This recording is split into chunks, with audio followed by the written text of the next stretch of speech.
निदर्शनास एक बाब आली की अरे आमच्या महाराजांचा किल्ला ज्यांनी हिंदवी स्वराज्य स्थापन केलं,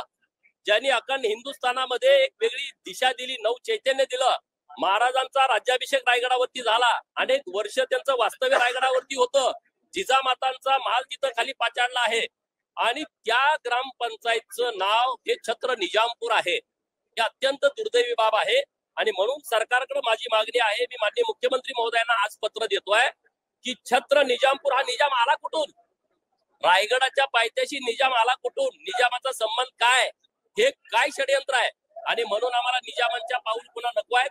आदिलशाहीच्या पाऊल पुन्हा नको आहेत, औरंगजेब, अफजल खान, शाहिस्ते खान, मुघलांच्या कुठल्याच आम्हाला पुन्हा नको आहेत. तर हे नाव पूर्णपणे चेंज करावं आणि किल्ले रायगड ग्रामपंचायत असं या ग्रामपंचायतचं नामकरण करावं आणि या ग्रामपंचायतचं कार्यालय जे छत्र निजामपूर मध्ये आहे ते छत्र निजामपूर मधलं ग्रामपंचायतचं कार्यालय रायगडवाडीमध्ये करावं अशी आमची मागणी आहे.